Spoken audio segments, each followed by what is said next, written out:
So welcome everyone. Welcome to UTV's first webinar for the new season. I guess we'll have today David Bone and Boštjan Mikuž and myself. We will talk about how to create a bulletproof training plan. For those of you who don't know, we've done this webinars last year with David.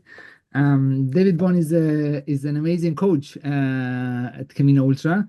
I had the privilege to work with him for quite a while now, but he's been training me as well in the past couple of months, and he's training me for next year.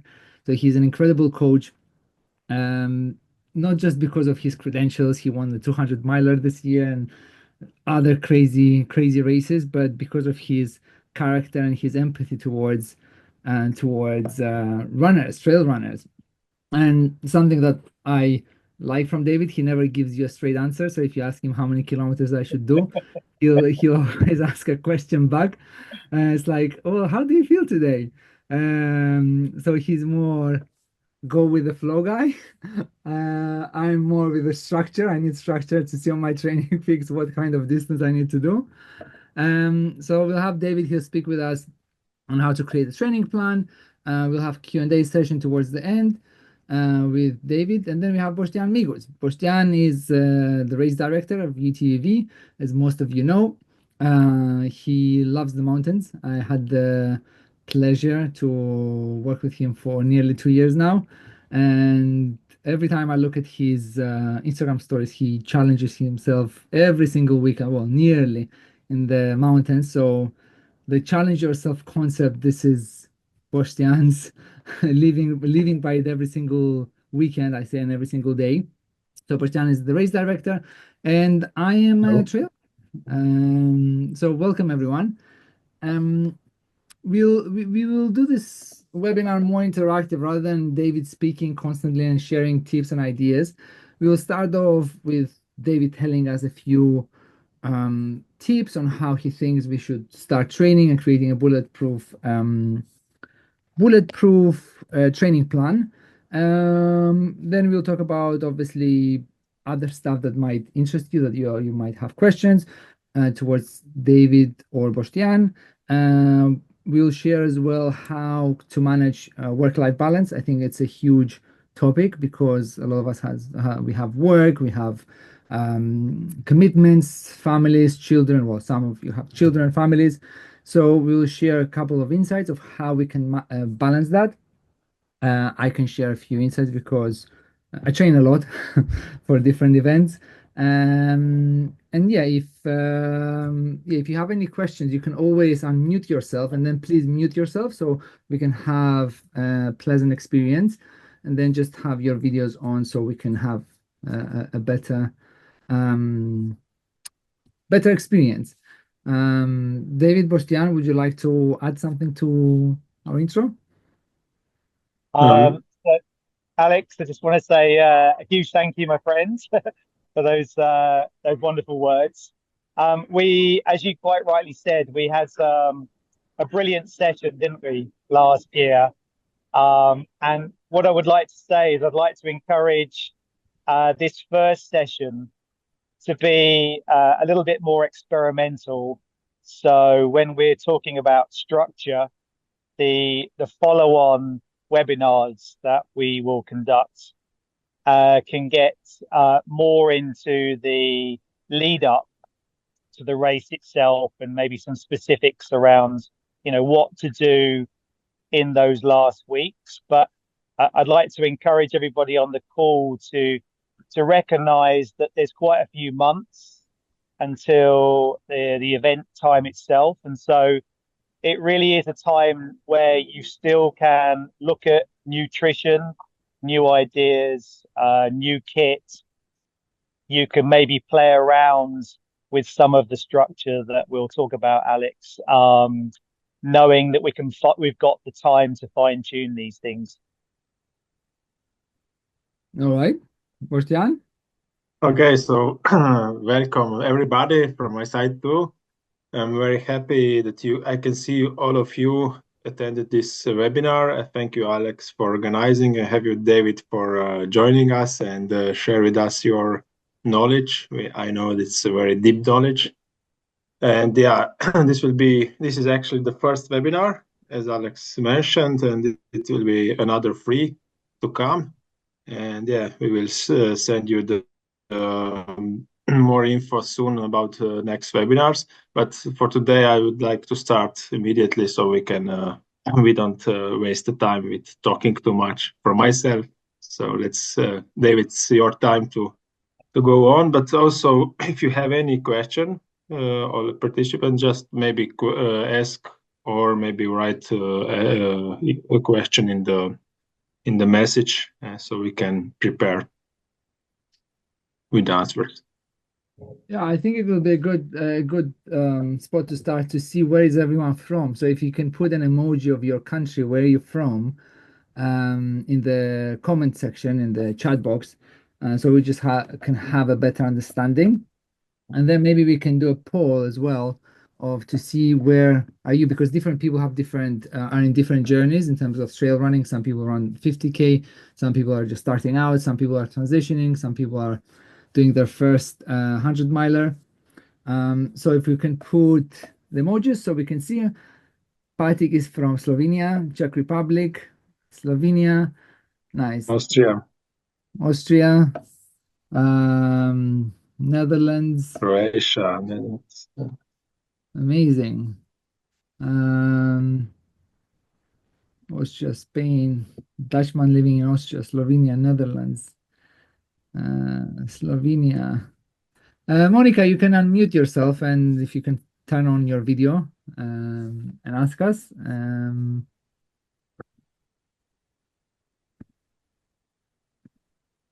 Where are you, Monica? You disappeared. Austria. So there's a poll that we'll launch a poll.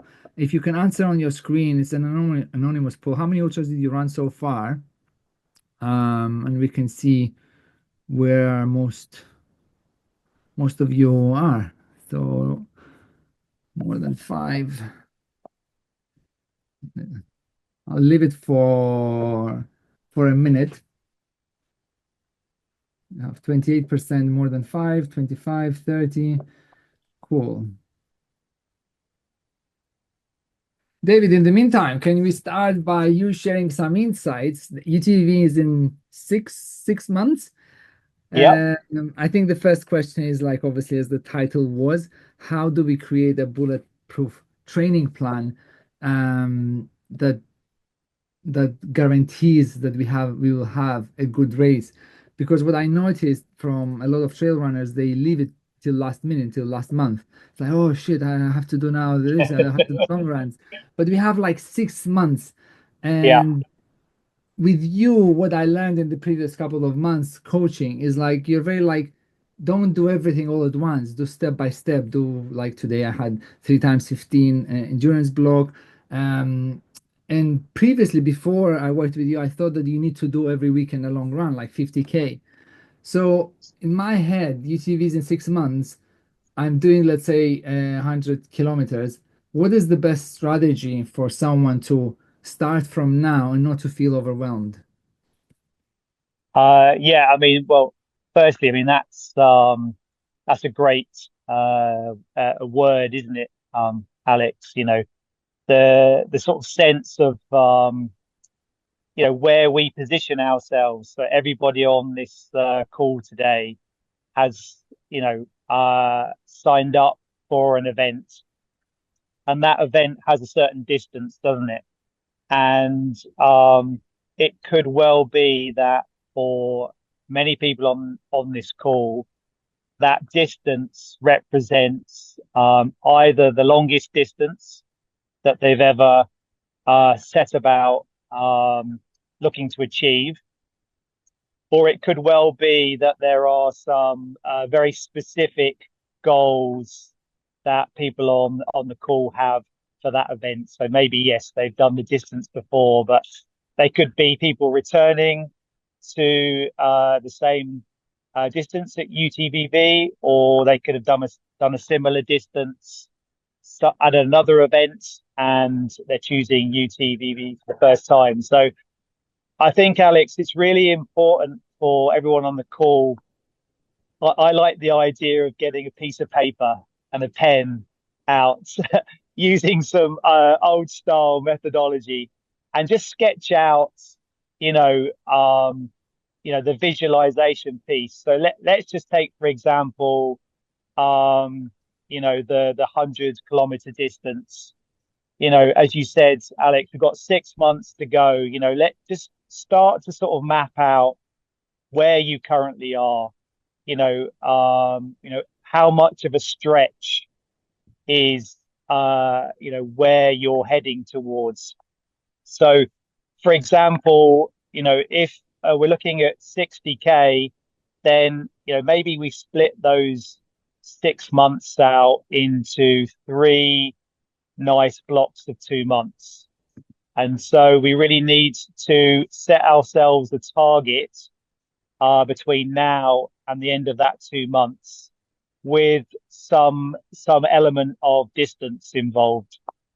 So if you were returning from injury, or this was relatively new to you, then it's possible that somewhere between 15 kilometers and 20 kilometers could well represent a really nice target for those first 2 months. Now, obviously, if you're very comfortable with the distance of 60 kilometers, you are more likely to be hitting a range, I would say, somewhere between 20 and 30 kilometers. But the way that you would be training for that 30 kilometers would be completely different to someone new. So you'd have a lot more interval-based training in your long runs. So there's a variety of different ways to do this, but effectively you'd be looking to do intensity inside of those sessions. So as you quite rightly said, Alex, we don't want to overcomplicate things. Everyone's very unique, but start off by separating out those 6 months into 3 blocks. Look to set yourself some goals in the first 2 months. And as I said at the beginning of this call, what I'd be highly recommending everybody is, there's so many different elements to ultramarathon running. I see so many athletes who do run after run after run without any nutrition whatsoever, and then come towards race month or race week.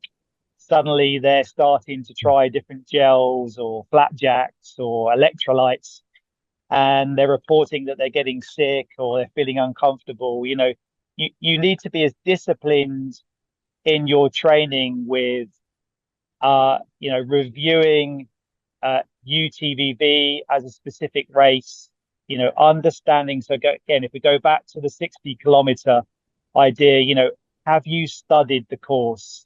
Have you studied where the hills come?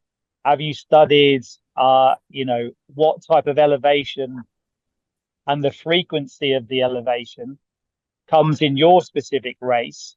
And then how do you think about translating some of the race challenges into your training? So again, this is something we can explore today in future webinars. I live in London. Alex lives in London. It's flat as a pancake.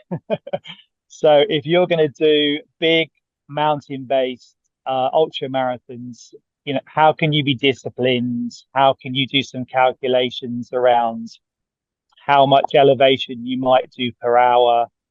How do you increase some of these things that we've started to talk about, so intensity or elevation, week by week, so that you're not trying to do this, solve all of these things, in the first couple of weeks. Again, bearing in mind that we've got a nice 6 months to do this, Alex. Yeah, that's very insightful. Thank you. Why do so many runners leave nutrition to the last minute? There's some really good reasons. One is it's very uncomfortable for many athletes for such a variety of reasons. I think obviously many runners come from a shorter distance background before they attempt ultra marathons. The shorter the distance, the easier it is to get away without having to take on nutrition. When you get into ultra marathons, it's completely unavoidable, and again, this is something that we can discuss with Boštjan and the team. Understand what could be available to you inside of the race. Which nutrition brands will be available in UTVV? Can you specifically practice some of those in your own training? So yeah, it's the discipline side of things, Alex. It's to recognize that nobody on this call will be able to do a 3-hour, 5-hour, 10-hour, or 24-hour ultra marathon without eating. And often what happens in ultra marathons is you get very sort of mentally tired of eating the same things. So you need to introduce variety. Some nutrition will give you a lift and make you feel energized, and some will actually potentially have a negative effect for you. Lots of nutrition impacts us all very differently. Like I said, if you eat real foods tends to trigger more of a process of ultra athletes needing to use the toilet. And if anyone's been out for a 5-10 hour run before and they've been to the toilet early on, then you tend to find that you need to use the toilet 3 or 4 times in the event. So you want to be practicing, whether gels or other types of nutrition doesn't necessarily trigger GI and stomach issues. And again, these are all disciplines that you can practice. Awesome. So based on the questions we asked before, there are 30% of people that have never done an ultra, so it will be their first one. 30% more than one, 20% first one, and 20% more than 5. So there's a good mixture of people that are doing it for the first time. So I'm curious to see how many people already know the distance they're doing, and how many people are considering to go from, let's say, 30K to 60K, or from 60K to 100K, or from 100K to 100 miler. So the question is, when do you think an athlete, a runner, should do the jump? Because let's say they've done UTV in the past, or any other event in the past, they've done 50K, and they're thinking of doing, I don't know, Centurion 100K in 6 months at UTV and become a warrior. So when do you recommend someone, do they have enough time to to challenge themselves really, and to step up, or to challenge themselves and move a notch? Or do you recommend they should stay at 50K, 100K, whatever they're doing, and master that distance? It's a really great question, isn't it? I would say optimistically that I'd be encouraging most people to challenge themselves and to step up. So again, recognizing that we are all on this call with the potential of 6, full months of training. And don't forget, you already mentioned, Alex, that brilliant point about work-life balance, and the fact that we are heading into the winter periods, which can be problematical for all of us for a variety of reasons. We need to stay motivated. So one of the questions that I would ask everybody on this call is, to your point, Alex, if you are going to attempt, say, for example, 100K for the first time, do you have another event between now and that 100K lined up? And it could be any kind of distance, but I think first of all, having something in your training to prepare for, because 6 months is a long time. I think it's very, very good and very healthy to practice race day mentality. So, if you've got a 60K in the UTVV, if you could find a race, even if it was a 20K, a 25, 40K, you can go through methodically all of the kit checks, the night pre-race routines, the morning routines. These are absolutely essential. Even for anyone on the call that's done 5 ultra marathons or more, we forget. We make simple mistakes. We think we've got kit, but we don't have kits, or we have kit failures, or all kinds of things. Again, I'd be really recommending to everybody on the call to have, even if it's just an event that they create themselves, Alex, to your point, some degree of thinking about, okay, this is a step up event for me. What are the sort of targets that I want to reach in 2 months or 3 months' time to feel as mentally prepared as I am physically prepared? Okay. And how you mentioned, obviously it's winter now, and we wake up at 5 or 6, whatever time you wake up, and it's not sunny.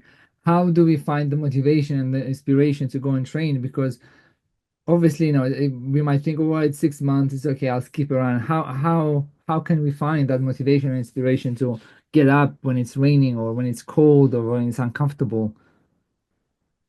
Yeah, I mean, it'd be a really nice question to ask to the people on the webinar today, because I bet there's some really inspirational people on this call who have quite a variety of different ways. I mean, Alex, you massively impressed me, my friend. So, you've got your own ideas and thoughts. I mean, I even 6 months out from UTVV, on that same piece of paper, maybe on the other side of the piece of paper with your pen, you need to keep reminding yourself of your why.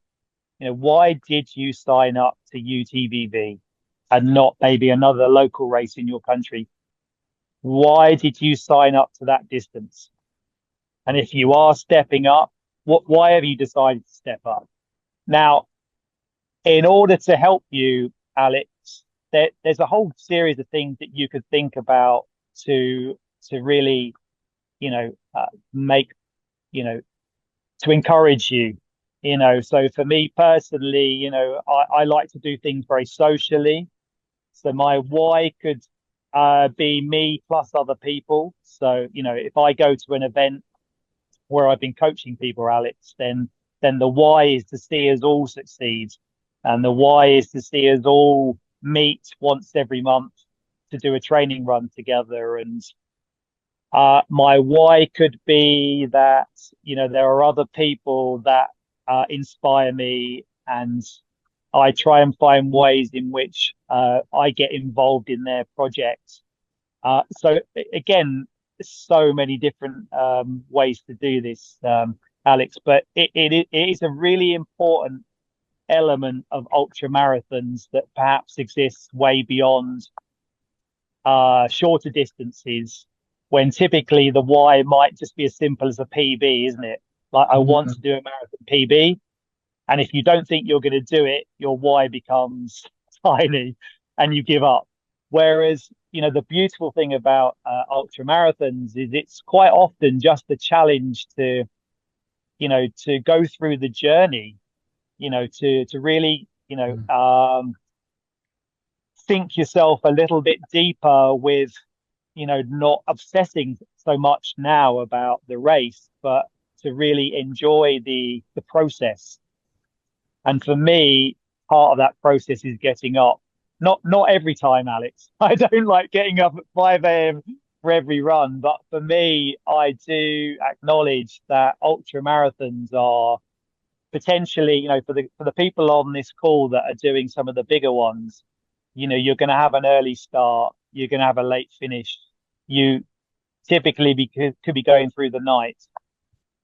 So don't find yourself in habits where you're going out at the time of the day that you don't look at the weather report to find the nice weather.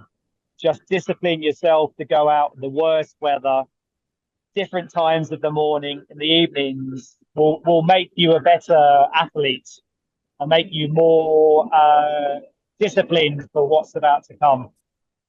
Yeah. Yeah, that's a very good point. I think you mentioned it's the journey, and a lot of people talk about the journey. It's like, yeah, the journey, it's not the race day.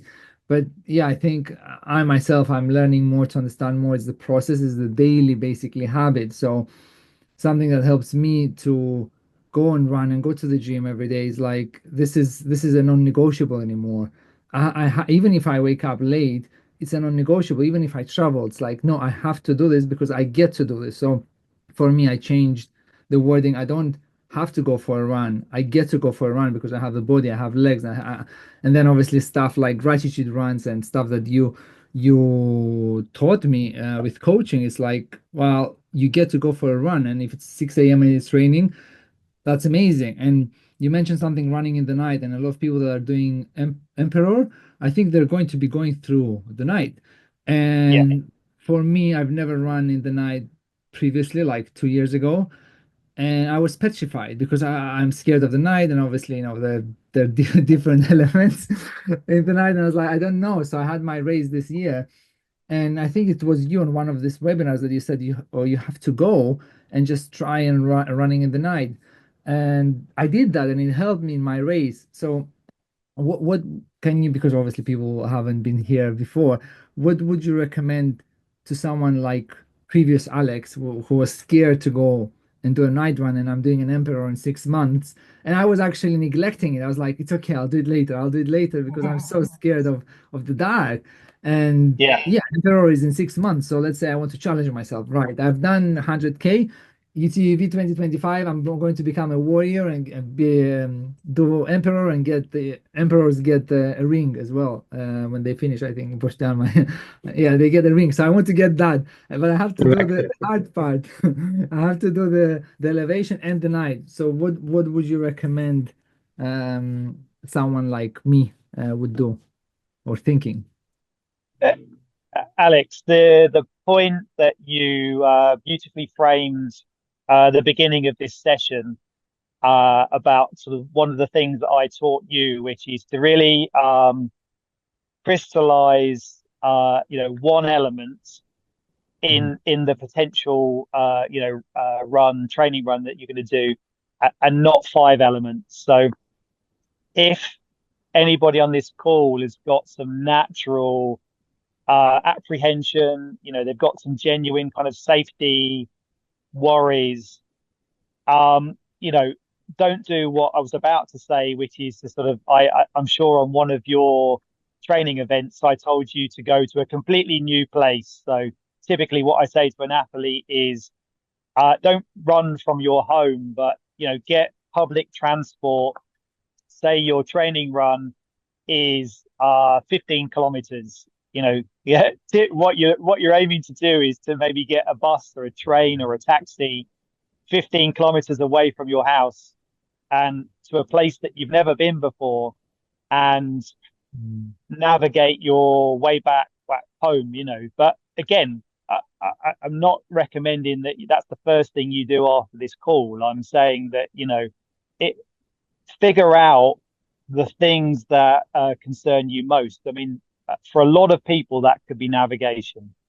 So again, if you are taking on one of the really big challenges inside of UTVV, and again, I also host events, so I know that a lot of people, a lot of the time, almost believe that Boštjan is going to mark every single 100 meters of that course.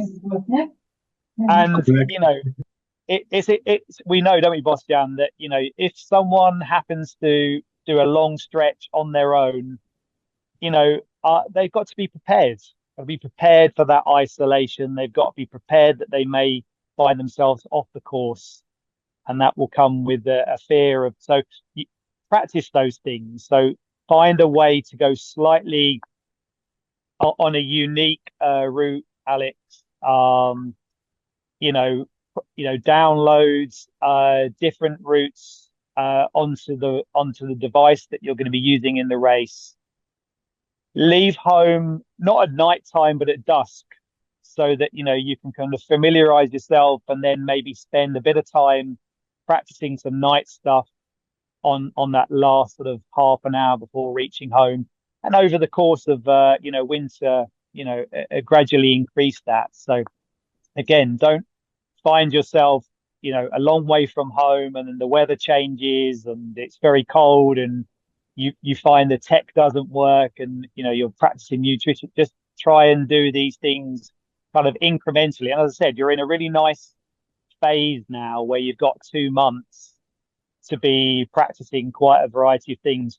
But Alex, you need to be disciplined, don't you? Because you don't want to find that you make excuses and you lose those 2 months, and then suddenly some of those things become even more of a concern for yourself. Yeah, but for example, you mentioned navigation, but like UTVV is a marked course, isn't it? So yes. Why would someone would say, well, if it's a marked course, why would I need to practice navigation? Because everything is marked. So, and I know some runners, they don't even have a GPX on their Coros or Garmin or their watches. It's like, so I mean, first of all, there's I'd love to answer that question from 3 different perspectives. I mean, the first perspective is that I always love to think that the people that have joined this webinar see UTVV as one of the many ultra marathons that they will do over the next few years, decades. And the ultra marathon and the supportive community and the variety of type of running that you can do, it's so exciting that we mustn't miss out on learning and improving ourselves, and so we shouldn't go into UTV thinking that Boštjan and the team are going to overly mark the course, or the weather could change dramatically. You could miss markings. You could find yourself in different parts of the valley. Boštjan may have to change the route 2 days before because of something else happened. So again, you should be prepared for this. Should be prepared to have the exact day, time, route on your device, whether that be a watch or a phone. And you need to be, you need to have backups as well. Like I said, Alex, you've done one of the toughest ultra marathons in the world, the Dragon's Back. Like I said, you can go into a dead spot of satellite reception. You could be in mist and not be able to see 2 meters in front of you, and you could get very cold, and you could get disorientated. So again, you can kind of practice those scenarios even when they haven't happened. You could be somewhere in the daytime, full visibility, and the sun's shining, but you could say, well, what if I don't have my watch, or what if I need to try something else? So again, having that idea that UTVV isn't your only rodeo, that you want to potentially do epic multi-dayers in the desert, in the Arctic, in somewhere else. These are all good skills to start learning now. And I said, it may be the case that you end up helping somebody else. Somebody else could get could be a leg break, and you're able to guide them off the course, or take them to the aid station. It's often not just about what you experience in ultra marathons, but what you're called upon to do as a member of the community. So the more prepared that you are, the more that you've accepted what the mandatory kit is, and that you know how to use foil blankets and or anything else that you'd be asked to do. So you've got that that comfort level is something that you should be doing, Alex. Awesome. So for some, I'm curious to see how many people did UTV in the past and know the terrain or have been to Vipava Valley. from everyone. If you can post in the comments, I guess, yeah, just post if you've been to Vipava Valley or you've done a UTV previously, because this will lead to my next question. So if someone, for those of runners that haven't been, how do they train? Because the terrain in Vipava Valley is different. It's not like, for example, in London, it's like you said, it's flat. The biggest hill is Primrose Hill, which is, I don't know, it's a baby hill compared to Dejan says, I have been there, but not an ultra. Yes, first time to UTV, 60th birthday present to myself. That's an amazing birthday gift, Nigel. I live in the valley, so it's much easier for me. Okay, Tadej, DNF the Centurion this year, joined the group training earlier this year. So let's say for those who haven't been like Jan, how do we train for Vipava Valley? I mean, the obvious answer is to go there and do a recce. Like I'm fortunate enough to be going quite frequently and running there, and I just love it. It's one of the best terrains I've ever run on. So how do people train, assuming that they can't go? But I'll highly recommend like to go to Vipava Valley. It's super easy, especially from Europe. You go to Venice, you just get a go up here, and you're there just to try and see the terrain. But yeah, how David would someone train for that type of terrain? Emma said, "I'm lucky to live near the Pyrenees. Another great terrain. Run 50 kilometers in 2021. Going quite often there. Jat this year 120. I know what Jat is. Do you know this? Yeah. So Jat is Julian Alptre run. okay. Alex, I think there's two really important elements here, aren't there? Firstly, most people. So we just joked about Primrose Hill, didn't we? So to give people on the call that don't know Primrose Hill, it's like any generic grass small hill. So all you're ever going to get out of that is the ability to do very basic hill elevation. It's going to be good on the muscle groups, but absolutely what we're referring to here, Alex, is that we're talking about the mountains of Slovenia.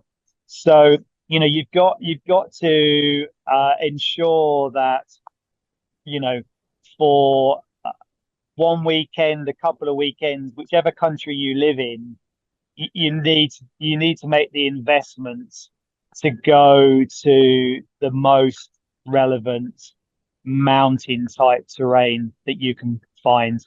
Typically in mountain trails, the actual trail itself is quite rugged.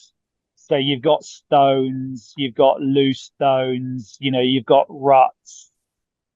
As we get closer to the winter, there's nothing groomed about these trails. They could be very boggy. They could be, like I said, just something that's going to really challenge you and how you spend time on those. Now, for example, in the United Kingdom, where myself and Alex would possibly have to get in a car and travel maybe 5-6 hours to go and find that type of terrain. Clearly there's probably halfway solution that's maybe an hour, 2 hours drive where, okay, it's not quite mountain, but it's going to be way more challenging than the Primrose Hill scenario. So again, you need to do your homework. That's where social media and forums come in incredibly handy. Hi, I live in London. I'm about to do a race like this. Does anybody out there have any sort of recommendations? it's an incredibly supportive community. People say, yeah, maybe an hour from you, you can get this train, you can do it in a day, you can do X and Y. So yeah, so now's the perfect time to, if you're not familiar with that type of thing, to try and reach out to other people, and to, find out if there are other groups. Again, like I said, UTVV is an incredibly kind of supportive global community. So, I'm sure you can find out if there are other people from your country that are doing UTVV events in 6 months' time, and you could form a little small sub community, and together, because it's really if you're going to be doing these types of training, Alex, as if you're going to be going for a long weekend, it's incredible to do that as a kind of shared experience, or to kind of gain knowledge from other people. You need to look after yourselves. You need to be incredibly safe. You need to let people know what you're doing. There've been some very plenty of unfortunate situations of people doing kind of extreme training where they take themselves off on the last minute and they go somewhere totally unprepared and they haven't told anybody what they're doing. You really think about what it is you're going to do your research, and just try and make things as applicable as you can, Alex, knowing that there'll be plenty of people that for different reasons won't actually be able to get to Vipali to actually train on that terrain before they actually see it for the first time. Yeah, I think I'll just add, I think it's important when we do, well, two points that might I add value to train on hills. Living in London, for me, is like every Saturday is a non-negotiable box hill, which is like 2 hours or an hour and a half from where I live. And then once a month is a non-negotiable. I go to Snowdonia, which is a 5 hour drive, unfortunately. Or if I'm abroad, I find a mountain that I can go and train. So basically, it's creating non-negotiable, saying, okay, once a week you do box hill, which box hill is a hill. It sounds, but it's a bit smaller. But then once a month you go to a place like Vipava Valley and you just train. And the cost versus like the reward that you're getting in the back is much more rewarding. But I'd recommend, like you said, when you go out in groups and find people to do recce's with, is to have your own GPX, because I had a really like not a bad experience with a recce that I did in the past in Snowdonia with a guy that said he will do the GPX, and everything was like he knew all the roads in Snowdonia and stuff, and we got lost, and I got frustrated because we were in the middle of the mountain. The guy didn't have any survival stuff, and he was using Google Maps on a map on Snowdonia. It's like you don't use Google Maps on Snowdonia, you use other apps. And it's just, I learned from that experience to always have a GPX map on my watch, a mobile phone, a charger, because some people, they say they might sound like, oh, I know everything and this is my expertise. But from that experience, I just learned, no, whenever you go with people that you meet online, just have your own stuff, because people like that particular guy, he had no idea where we were and how we would get out of Crib Gog or whatever. And it took us two extra hours just to get home. It was raining, and for those of you who know, in Wales, it's raining 360 days, so it was very unpleasant. So I'd recommend to always have a map and a watch. I think we should ask people any questions that can join. Just unmute yourself. In the meantime, I will publish a poll to see how many of you have decided what distance are you going to run, and if you registered for UTVV. And in the meantime, yeah, if you have any questions, let us know. Unmute yourself or raise your hand. And in the meantime, what other advice do you have on work-life balance? Dejan. Dejan, you can unmute yourself, and we will come back to the question after your. Okay. So thanks for organizing this. It's it's really cool in this winter season when you can easily feel isolated. In forest, I'm the only one many times, especially in the weekdays, morning trainings. And it's really cool to see mass of people here doing the same things. I'm not crazy, so that really helps. Thank you for that. I did my first 50K this summer, and I was training right vertical elevation to kilometer distance. I did it all properly, but then I was shocked on the race day because it was not even how elevation get up, but there was like starting elevation like 600 meters in 1.5 kilometer, and then second one in 30K, which was like, I don't know, 500 meters distance, but going 800. And that was killing me on both times. It was so much slowing me down and killing motivation. I had heartbeat really high, and there was so much work to be done after that, that I'm wondering how many times it's important to train these kind of conditions, like steep uphill, downhill, so that your legs get to remember, or that you feel that you are trained. Is it like in these 6 months, is it enough if I go to this kind of steep mountain type terrain once per month? Is it enough? And then I do regular trainings which are having right ratio with elevation and distance. Is like 4 or 5 times enough, or should this be more often so that you feel well prepared? Thanks. Such a brilliant question, and well done to you, buddy, for everything that you've achieved so far. I mean, one of the things that we haven't really talked about on this call, and maybe it's something that we can focus on a little bit more in the next call, is the importance of strength and conditioning. So, I as a coach, I coach people who do lots of disciplines as well as running. But the most obvious thing is, as a runner, you want to be running to improve your running. And if you're doing mountain events, you want to be running in hills or mountains to kind of replicate the things that you're about to do.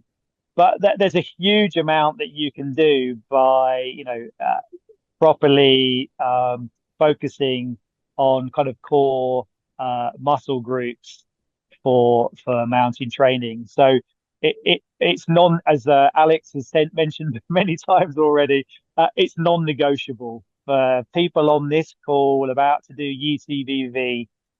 It would be slightly reckless to only be doing a few runs and have no strength and conditioning program. Like everything else in life, everybody in this call is very unique. So your starting point is unique to you. So, it's very, very important that you don't jump onto YouTube and suddenly find the heaviest weights that you can find in a gym and do hour-long repetitions. Recognize that you can do 5 minutes and 10 minutes of some very simple lunges and squats using maybe some really basic weights. That is a really good way to be introducing strength and conditioning, especially into the next 2 months of your program. So if it's very new to you, take a look at some kind of Bulgarian squats and lunges with kettlebells. And if you were doing kind of like 2 or 3 times a week, 5 to 10 minutes, that would be an absolutely brilliant way to kind of supplement the strength areas that you need in the muscle groups to be able to kind of deal with some of those kind of intense hill situations that you mentioned. If any of you have got access to the gym, then treating yourself to some sessions on the specific machines in the gym that you can set to do steps.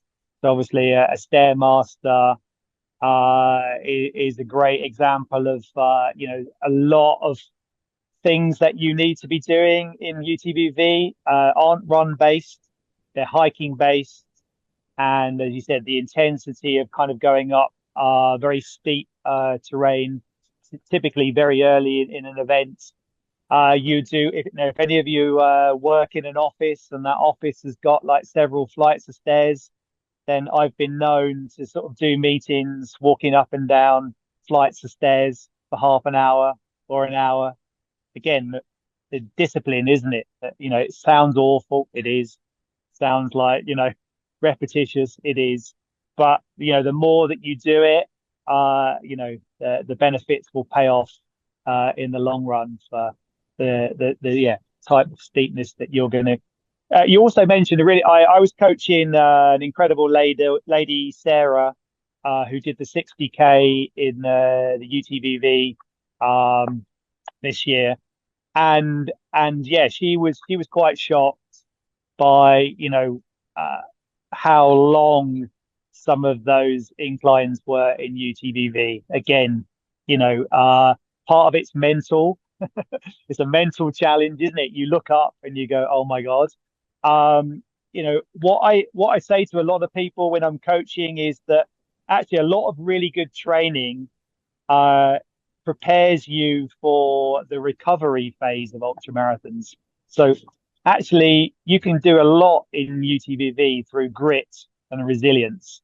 So, really a lot of this comes down to, understanding what terrain you're going to get when pacing yourself appropriately. So if you've got a very big hilly start, just take your time, recognize that, you've got a long part of the race still to come. Bring that heart, you already mentioned a great point, bring that heart rate down. You maybe, be very chatty at the beginning of the race and consume some nutrition. Like if you're doing that, then that you've brought it down at a pace where, you're going to have a lot more in the tank later for the race, so think about all of those various elements as you prepare for this over the next few months. Awesome. Thank you, David. And does anyone have any more questions in regards to training? Strength training, that was a huge game changer for me. I started a year ago, well, not a year ago, 10 months ago. By the way, we'll have next webinar on the 20th of November, if I'm not mistaken. We'll have David and we'll have Alex Alvarez. He's a PT, a personal trainer, and a nutritionist that I've been working with for the past 10 months. So he'll share a lot of insights and ideas, and I've been working alongside with David and Alex together in strength training. I can say it helps me so much. Like injuries, I haven't had any injury for the past, 2 years. So 53% of people sign up registered for UTV, 15% said no, and 33% are thinking about it. So my question is, what are your questions and what are you thinking about and what are your concerns in regards to UTV, the race, or maybe it's the training? What's on your mind and how can we help? And obviously David, Boštjan is here. I would love to hear your question. Clement, you can unmute yourself, and if you can show us your face so we can. Yes, sorry. Yeah. Hey. So I'm getting ready for a 60K in a week, and I'm also going on the UTVV. Next week I'm going to the Obala Trail. That's in 1st of November. And my question is the nutrition part of the race. Do you maybe focus also on the glycemic index of the foods? Like supposedly the optimal food intake would be around 60 carbs per hour. I know there was a study done some while ago. And so the glycemic index doesn't affect the heart rate in response to the carb intake. So I think rice is a good carb compared to I don't know other carbohydrates. Do you maybe have any response on the optimal nutritional foods during the ultras that also affect the heart rate? Yeah. It's a really good question, a really interesting question. Can I just ask a question? Like, how many hours approximately do you hope to take in the 60K? Around 9 to 10, probably. Yeah, brilliant. Okay. So again, try and answer this to make it applicable to everybody on the call. I try and not, when I'm coaching, get the athletes to overly concerned by this subject, because if you start going down the route of counting, then after a few hours of being out in a race, an event, when you get tired, you think, did I do that? Have I had this number? Have I had a shortfall? So I really like the concept of breaking your race down into 10 hours. Now, if I was doing a 10-hour event at a very, a relaxed pace, a very conservative pace, then I know that if I was eating something reasonably substantial once an hour, and I was also consuming some liquids, then I'd probably have enough to get me through that event. Now, obviously, if I wanted to push myself a lot harder, then I would naturally be looking to take on some more for the energy sources. And again, this is where it comes down to you yourself individually. I would always start with certain forms of nutrition at the beginning of the event that I knew worked well for me, but I'd also practice other things. So, if I started to take gels and 3 hours into that 10 hours, I was like, I just can't stomach another gel. I know, like you, I've practiced rice balls or flapjacks or potatoes, which I think are amazing. Again, try and have a look and see, the event you're going to do. Do you already know which nutrition brands sponsor that event? Is it a certain type? Will they have certain type of liquids and stuff, just so that maybe you could try them out pre the event? So, again, if you're very practiced in doing 10-hour events, you may well have a one nutrition source strategy. I could do 10 gels in 10 hours. Bingo, But it could be a cold day, it could be a hot day. You could go into the race with an unknown, there's so many factors which could dictate that your stomach doesn't behave how you want to. So you need to be prepared to bring in other sorts. But like everybody on this call, to get the ultra marathon done, you've got to keep eating. You've got to keep consuming. And you need the discipline to remind yourself, 3 hours in, 5 hours in, 7 hours in, that you keep taking on.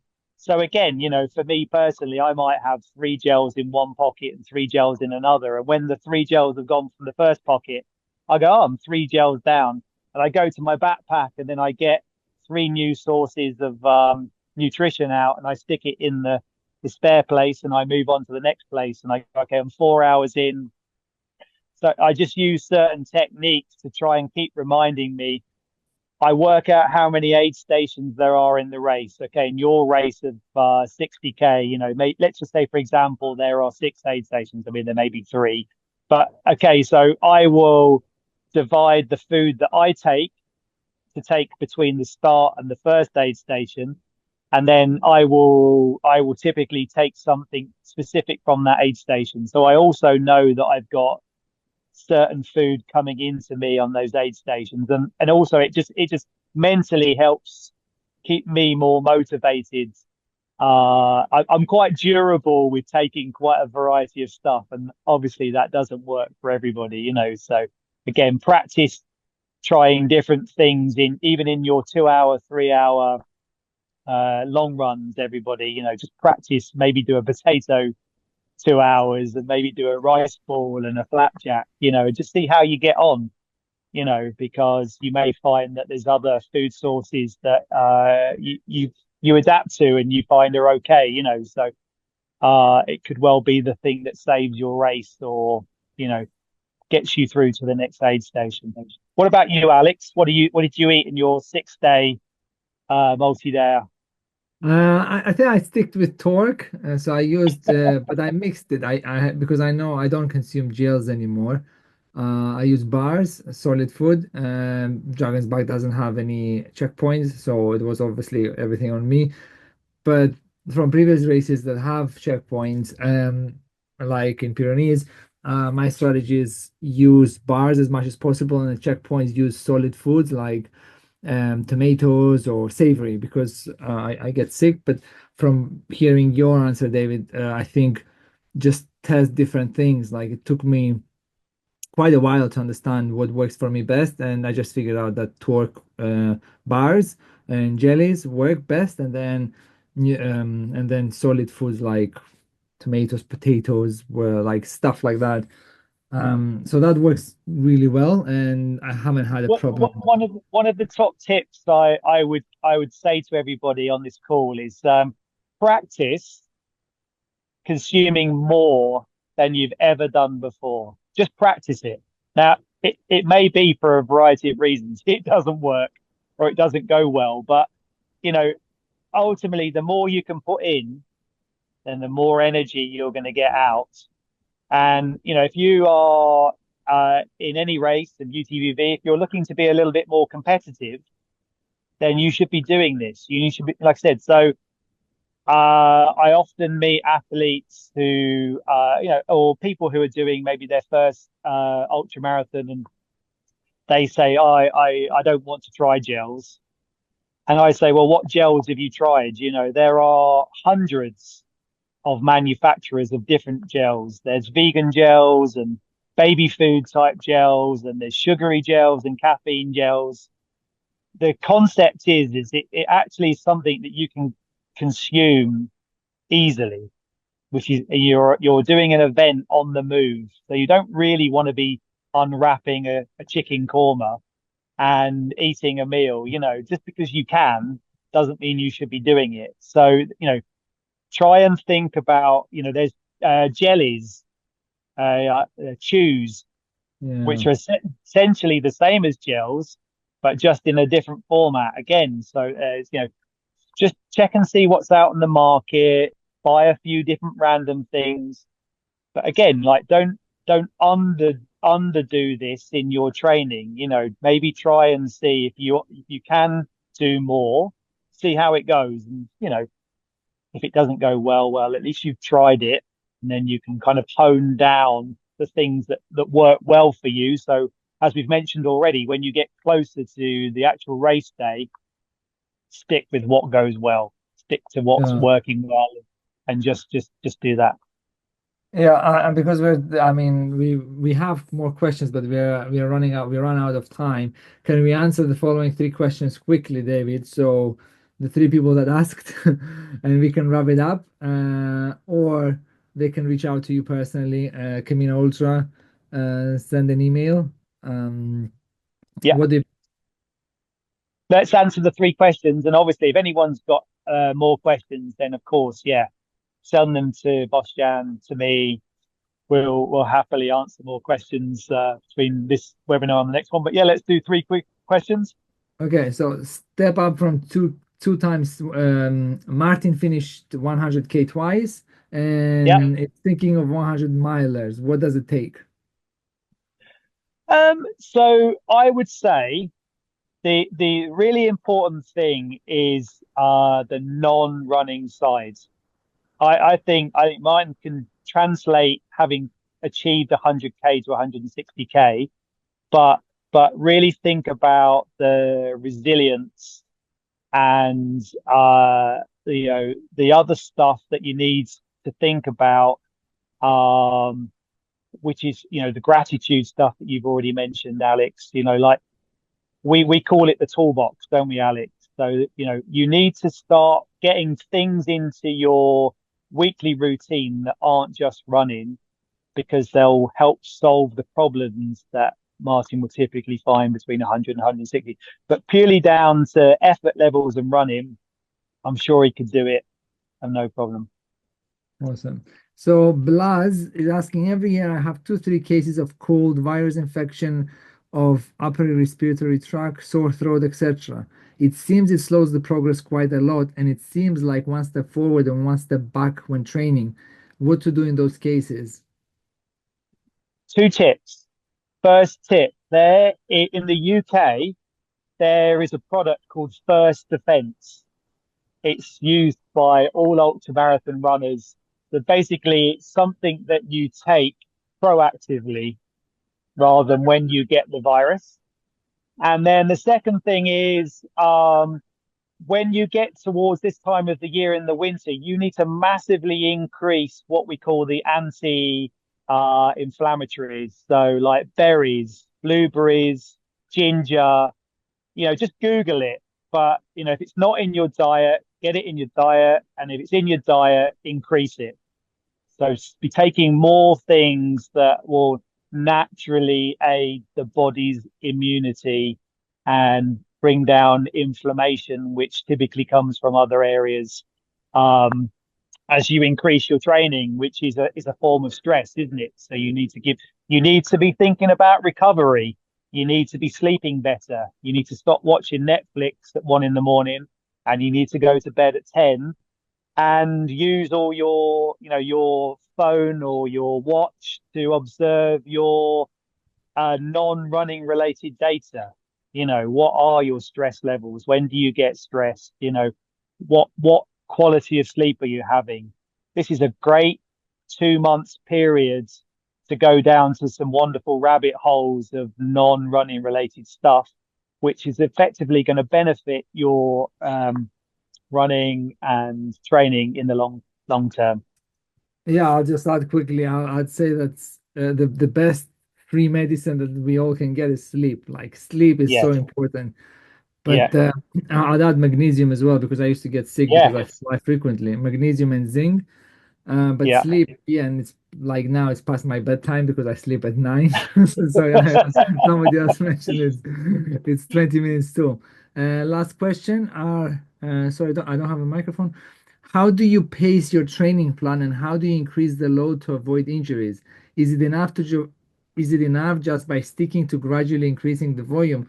Well, you hire David and you work with David for the next 6 months, and that's how you won't prevent injuries. Again, it's a great question, isn't it? And be mindful that a lot of injuries do come when you skip weeks of training. The classic marathon injury is to set quite an extreme goal and think that you're quite behind and play catch up. So you don't want to be doing that in the ultra marathon space. Awesome. Sorry. Tades asked, are caffeine supplements like pre-workout are a viable replacement for gels? Yes. Again, a little bit unusual potentially. So practice and see how you individually get on with it. But again, don't give up on gels. Give it another try, just for me. So I'd like to thank you, David, so very much for all your insights and knowledge. Boštjan, thank you so much for being here and for hosting such an amazing event.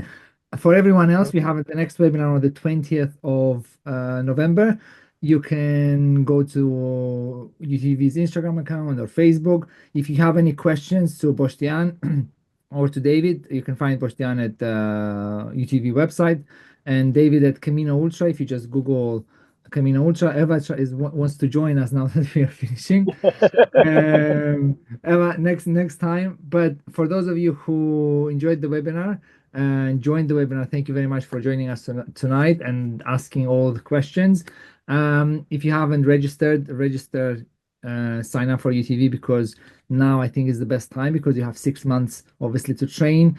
And one of the things that I think helps me at least is I set goals way before, like New Year resolution and all that crap doesn't really matter. Set goals from now, register now, because then you have 6 months in advance to train rather than waiting for a new year for later, because if you have something on the calendar, it will make a huge difference. So entering a new year, entering holiday season, it's going to be much more fulfilling, because UTV comes, you'll become a warrior by finishing the race, and that requires commitment from now.